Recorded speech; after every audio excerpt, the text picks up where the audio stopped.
Hi guys, आज हम बात करेंगे सेंट्रल लाइन के कॉम्प्लिकेशन। सेंट्रल लाइन के कॉम्प्लिकेशन क्या क्या हो सकते हैं? एयर एम्बोलिज्म हो सकता है, पल्मोनरी कॉम्प्लिकेशन। पल्मोनरी कॉम्प्लिकेशन की वजह से एयर एम्बोलिज्म होने के चांसेस बढ़ जाते हैं। दूसरा रहता है पुश एयर। एयर पुश कर दी है हमने ब्लड स्ट्रीम के या फिर ब्लड फ्लो के थ्रू या फिर मेडिसिन देते समय, तो उसमें या फिर कैथेटर को फ्लश करते समय तो उसमें एयर एम्बोलिज्म पड़ने के चांसेस बहुत ज़्यादा बढ़ जाते हैं। एंड दूसरा कहता है कॉम्प्लिकेशन क्या रहेगा? इन्फेक्शन। इन्फेक्शन होने के भी चांसेस बहुत ज़्यादा बढ़ जाते हैं सेंट्रल लाइन डालने की वजह से। और तीसरा कॉम्प्लिकेशन क्या है? निमोथोरैक्स। निमोथोरैक्स क्या होता है? चेस्ट वॉल एंड लंग्स के बीच में एयर भर जाता है, उसे निमोथोरैक्स कहा जाता है। एंड उसके बाद का कॉम्प्लिकेशन क्या है? Cardiac arrhythmia. कार्डियक अरिथमिया में क्या रहता है? Abnormal heart rhythm. Abnormal heart rhythm होने के होने हो जा सकता है जब कैथेटर जब हम डालेंगे तभी। ठीक है।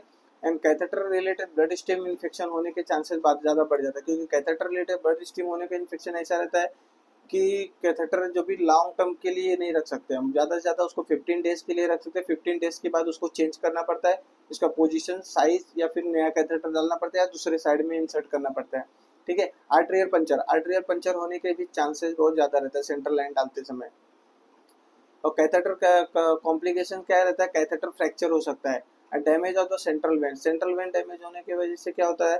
इंजुरी, ब्लीडिंग, हिमोटोमा होने के चांसेस बढ़ जाते हैं। डिवाइस कॉम्प्लिकेशंस होने के भी चांसेस बढ़ जाते हैं। कॉम्प्लिकेशन ये भी है।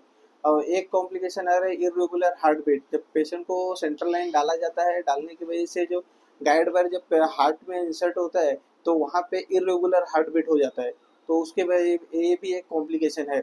और दूसरा जो उसके बाद नेक्स्ट कॉम्प्लिकेशंस क्या है? फेरेनिक्नोफेरेसिस। फेरेनिक्नोफेरेसिस किस में होता है? नियोनेट में। तो जब बच्चों में हम सेंट्रल लाइन डाला जाता है तो उसमें भी फेरेनिक्नोफेरेसिस होने के चांसेस ज़्यादा हो जाते हैं। वेस्कुलर परफोरेशन होते हैं। और कॉम्प्लिकेशन एंड अदर कॉम्प्लिकेशंस क्या? हीमेटोमा। हीमेटोमा होने के भी चांसेस बहुत ज़्यादा बढ़ जाते हैं सेंट्रल लाइन डालने की वजह से। और वेस्कुलर इंजुरी हो सकती है। And cellulitis. सेलुलाइटिस जो भी इन्फेक्शन होने के चांसेस बढ़ जाते हैं सेंट्रल लाइन के बाद डालने की वजह से। Thank you.